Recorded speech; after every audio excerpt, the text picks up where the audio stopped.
रब्बन जी मीरा खे ज़मीन खाई वई या आसमान निगले वियो। रब्बन ऐं मीरा वीचारा सदाईं सूरन में।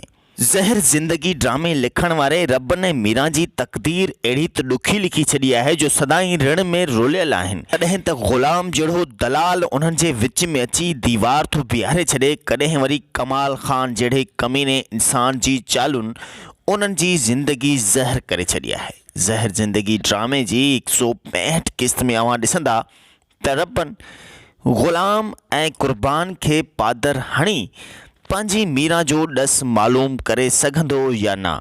नाज़रीन, अॼु जी हिन वीडियो में मां अव्हां खे ज़हर ज़िंदगी ड्रामे जी 165 क़िस्त जे हवाले सां ख़बर ॿुधाईंदुसि त छा रब्बन खे मीरा मिलंदी या मीरा ईअं ई लापता हूंदी, जॾहिं त कमाल ख़ान ऐं ग़ुलाम ॿिन्ही जी चाल जे अॻियां रब्बन जी मीरा वीचारी अगवा थी चुकी आहे।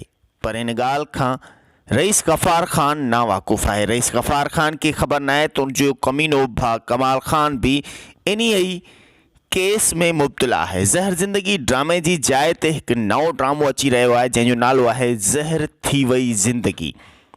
नाज़रीन, हिन ड्रामे में अव्हां जा मनपसंद अदाकार कमु करे रहिया आहिनि। जेकॾहिं अव्हां बि हिन ड्रामे में कमु करणु चाहियो पिया त असांजी स्क्रीन ते ॾिनल व्हाट्सअप नंबर 0302390181 ते व्हाट्सअप कंदा, पंहिंजो फ़ोटो, नालो ऐं शहर जो नालो गॾु वॉइस बि ॾींदा त असां ड्रामे में कमु करणु चाहियूं पिया। नाज़रीन, असांजी टीम अव्हां सां ज़रूरु राब्तो कंदी इंशाअल्लाह। जेकॾहिं अव्हां हक़दार हूंदा कंहिं किरदार जा त अव्हांखे ज़रूरु मौक़ो फ़राहम कयो वेंदो।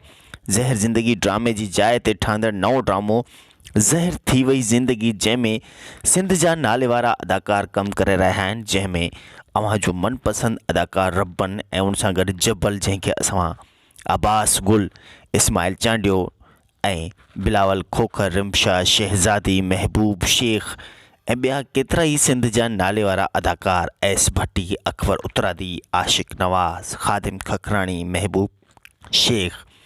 नाज़रीन, हिन ड्रामे में जेकॾहिं अव्हां इंट्रस्टेड आहियो त काइंडली असांजी टीवी जे हिन प्लेटफॉर्म ते ज़रूरु अव्हां खे मौक़ो फ़राहम कयो वेंदो। नाज़रीन, हलूं था मेन टॉपिक जी तरफ़ त ज़हर ज़िंदगी ड्रामे जे 165 क़िस्त में छा रब्बन खे मीरा लभंदी, छा रब्बन पंहिंजी मीरा खे ॻोल्हे लहंदो या अञा बि सदाईं सदमनि में पियो रुलंदो। ज़हर ज़िंदगी ड्रामे जे मुक़दर लिखण वारे नूर ज़हूर हिननि ॿिन्हिनि जो अहिड़ो त मुक़दर सख़्तु लिखी छॾियो आहे जो वीचारा सदाईं सूरनि में आहिनि। नाज़रीन, वीडियो शुरू करण खां पहिरियां अव्हां खे गुज़ारिश कंदासूं त असांजी टीवी खे ज़रूरु सब्सक्राइब कंदा, लाइक कंदा ऐं असांजी टीवी सां गॾु हिकु नओं चैनल जंहिंजो नालो आहे असांजी HD TV, जंहिंजो डिस्क्रिप्शन में लिंक रखियलु आहे, उनखे प्लीज़ ॾिसंदा ऐं उनखे लाइक सब्सक्राइब ज़रूरु कंदा, छो त उन ई चैनल ते ही ड्रामो ऑनर कयो वेंदो जंहिंजो नालो आहे ज़हर थी वई ज़िंदगी, जंहिंमें अव्हां जा मनपसंद अदाकार कमु करे रहिया आहिनि।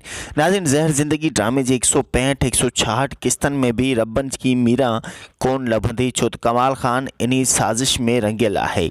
वधीक अपडेट ॾिसण लाइ ॾिसंदा सिर्फ़ु असांजी टीवी खे ऐं पंहिंजो खोड़ सारो ख़्यालु रखंदा। अल्लाह हाफ़िज़।